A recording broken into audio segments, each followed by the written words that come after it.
My husband left me for another woman and thinks that he can come home as if nothing happened, so I served him divorce papers at his job the day he thought he was coming back home. I was married to my now ex, and we'll call him ED, for 10 years, together for 13. We had our ups and downs, but mainly, we got along fine and didn't argue much. He would throw tantrums if things didn't go his way and would punish me by sleeping on the edge of the bed, which was fine with me, or he would not talk to me and slam things. 2 years into our marriage, things went wrong when he got into substances. It was horrible. One night, I finally had enough and was on the phone with my mother-in-law, telling her I was sent back to Florida when the sheriff's department knocked on my door.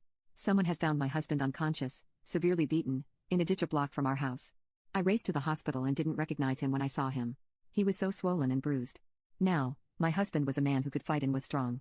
Come to find out, it took 3 men to do this. They thought they could rob him since it was payday, but he had been home and purposely left his wallet at home. I sat with him 24/7 while he was in the neuro/trauma ICU. I slept on a couch in his room, prayed over him, bathed him, and took care of him even after he came home. This saved his life. He got clean and returned to work full-time, always putting me and my grandson before his needs. I have a daughter in my first marriage. He went to work and came home. That's it. 4 years later, I finished my education and became an ordained priest and have been the pastor at my church ever since. At first he didn't mind, but then he would say things like, "I didn't sign up for this," even though I never pushed church on him. I knew he believed in God and he prayed daily. I would invite him to Christmas and Easter service, and he also came when I was ordained, and my grandson, who calls him Grandpa, was baptized. For several years, things were good. Then, suddenly, he began coming home from work, showering, changing clothes, and leaving. At first, he said it was to watch whatever sports were played on TV because we didn't have live TV. Then he told me he'd be back whenever he got back. Then, things went back to how they were. We laughed a lot, we joked around, and I began getting the usual kiss goodbye before he left for work. One night, he did his laundry, and I talked to him while he was folding it. He never wanted me to do his laundry, so that wasn't new. We ended the night laughing as he was trying on old clothes. The next morning I woke up and went out to the living room to ask what time he had to be at work, but he was gone. I assumed he had to be there early. I walked back into the bedroom and saw his keys on the bed, which made me wonder why he would walk to work on such a cold day. It was December 1st. I started leaving the bedroom again and noticed his missing laundry basket, so I went to the laundry room, but it wasn't there. I went back into the bedroom and noticed his closet was empty. I called him to see where he was and asked if he had moved out, and of course, his answer was yes. Come to find out, he had met a woman at his job who works for one of those shopping apps where people buy and deliver your groceries. He had moved in with her. Over the next 6 months, he called almost daily and said, "Our marriage will survive this, just give me time." He even told me he would be mad if I began dating. During one of our phone calls he told me he wasn't happy with her and was going down to Florida to visit family. He said he wanted to return to me when he returned to Michigan. The plan was this. He would pack things that he couldn't live without but leave at his new girlfriend's house to make her think he was coming home to her. He planned on giving his 2-week notice while gone and looking for another job when he came home. By this time, I knew I didn't want him back. I found my self-worth again. And made new friends with neighbors once he was gone. I came to find out that nobody liked him. Even the women at the gas station across the street told me how he flirted with them when he came in. Even an elder at my church found out he was cheating but didn't tell me because she didn't want to hurt me. So I went to the courthouse, got a divorce package, and filled out all of the paperwork. Where I live, I can serve him myself. I decided that since he chose to end our marriage while working at the store, I would officially end it there. So, I ensured I looked excellent the day before he was supposed to fly to Florida.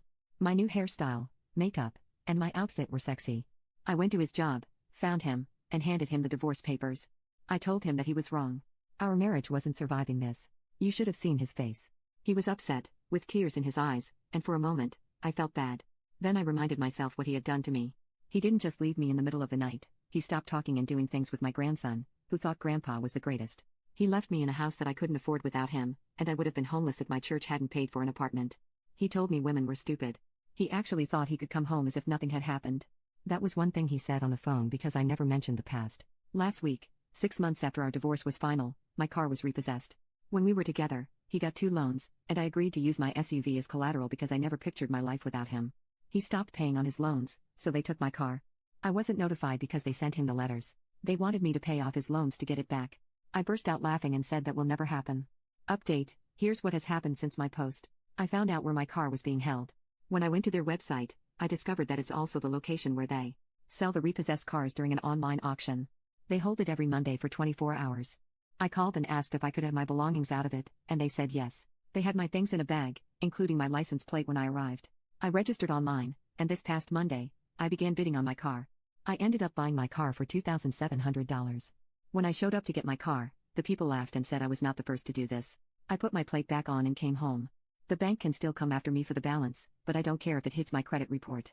I don't use credit cards, and in October, my daughter closed on a brand new house. I had no other bills except my cell and utilities.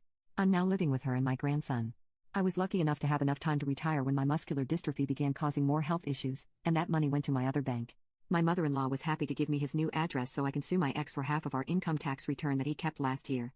She's even having us stay with her when we visit Florida during my grandson's spring break. She's still calling ED's girlfriend Teresa, Trina, Tracy, and everything except her name, which starts with the letter T.